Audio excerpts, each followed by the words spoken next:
Welcome back to Sputnik. The Chilcot inquiry into Britain's involvement in the disastrous invasion of Iraq began 4 whole years ago and heard its last witness 2 years ago, but since then, silence.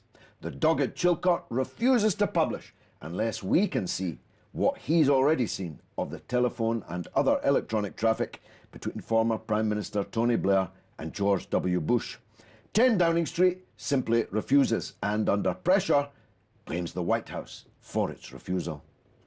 I went down to Edgware Road in London, a mainly Arab area, and I asked the people there how they feel about the refusal. Well, let's take a look.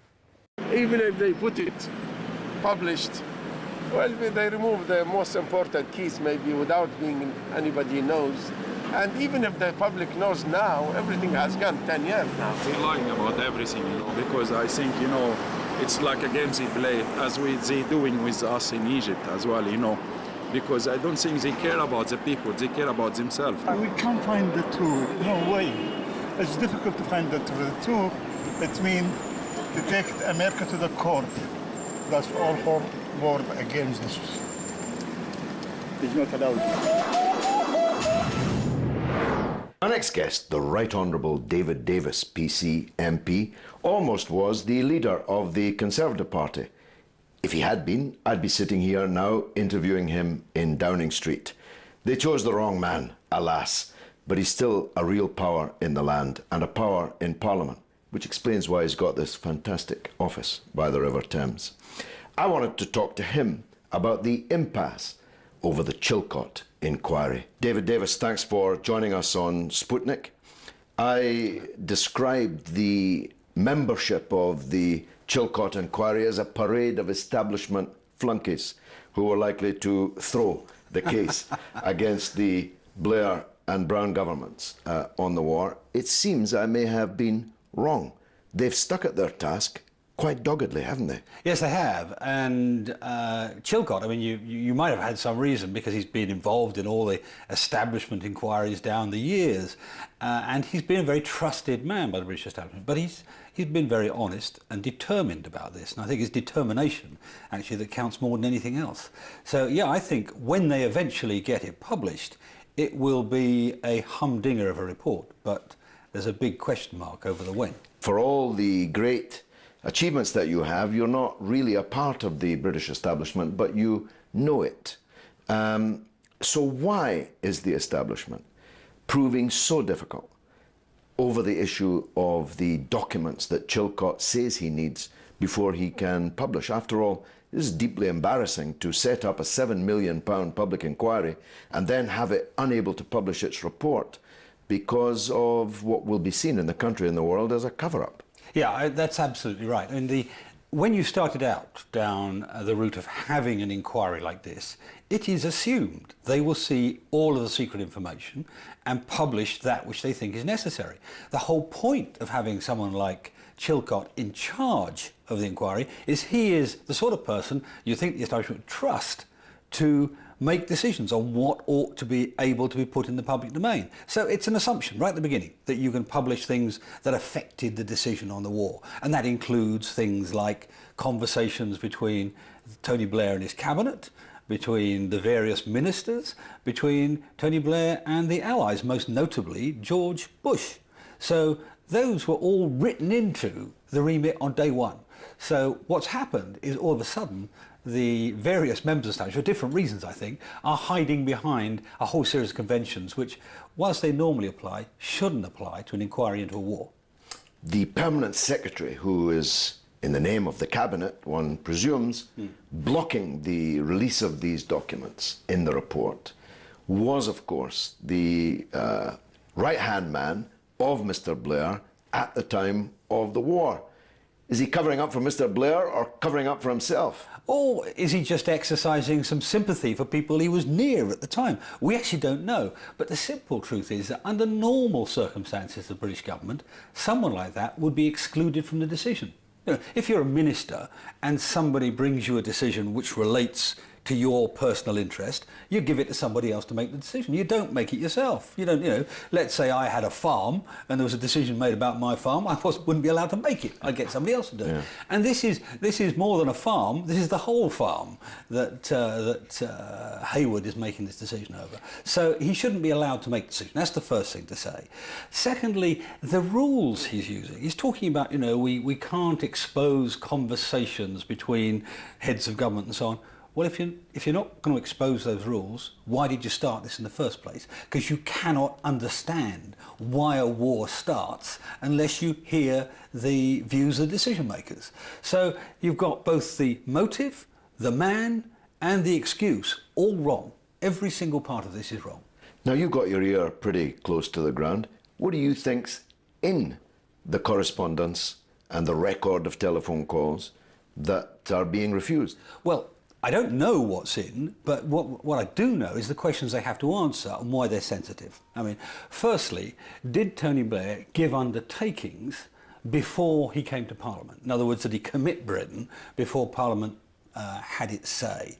Because in this day and age, as you and I took a part in over the Syrian episode, in this day and age, Parliament is now accepted, has to decide, not on wars that are reactions to being invaded, but discretionary wars, wars that you decide on, has to be done via Parliament. Now, if Blair made the decision beforehand, that's acutely embarrassing, both for Blair and his whole government, and of course for the Americans.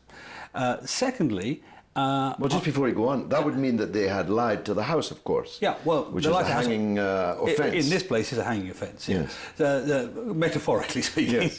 Yes, we don't do hanging in Britain anymore. I know the killing of Tony Blair is an interest to you, but so metaphorically, that is a hanging offence. Secondly, of course, there's the other possible lie to the House, which is the basis of the evidence, what is now known in Britain as the dodgy dossier, the intelligence reports which are put together in a sort of glossed up pamphlet, implying that Saddam had weapons of mass destruction, which were a threat to Britain. I mean, there was this idea of he could marshal them at 45 minutes notice, so considerable. And hit our bases in Cyprus. And hit our bases and so on. So all of those things, but there are two lies straight away, you know. Then there are questions of the actual execution of the war. I mean, I know from my own experience and contacts around the British military establishment that in the run-up to the war, there were serious concerns amongst the British officer class, if you like, about how we were proposing to deal with the day after the conflict. You know, what was going to happen to the rebuilding of Iraq, what was going to happen to the government of Iraq, what was going to happen to make sure that the Iraqi people did not suffer, as in fact they ended up suffering, the huge post-war traumas. Now, that was an area where clearly some decisions must, or well, should have been made, and one presumes must have been made. How were those decisions made? How did we go into a war without knowing what the outcome would be? So there's a whole series of very, very embarrassing questions to answer.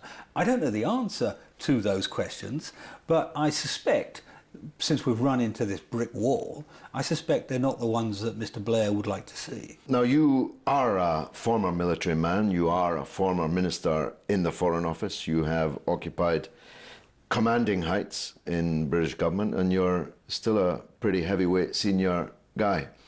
How, therefore, would you calibrate, how would you describe the scale of the foreign policy disaster, in my view, and in the view of the great majority of people, the invasion and occupation of Iraq? It's one of the biggest post-war disasters. I mean, I voted for it. Let's understand this right up front. I voted for it because I was told, and I believed the Prime Minister today, one assumes the Prime Minister doesn't lie to the House of Commons, that this was a strategic necessity, that it was a threat that we had to deal with. We were lied to on that. I'm quite sure that was not true. So it's a massive mistake, and it's coloured all sorts of things. It's coloured our entire relationship with the Muslim world and the Middle East. It's destabilised an important part, a massively important part of the Middle East. It's caused, most of all, it's caused huge numbers of deaths. huge numbers of deaths, and all those things, and to no real purpose. I mean, there is a mild purpose, but not a purpose that justifies that sort of wide-scale killing. So it's a major mistake, much worse than Suez, which was viewed as a huge strategic error previous that led to the fall of the Prime Minister and resignation of the Prime Minister.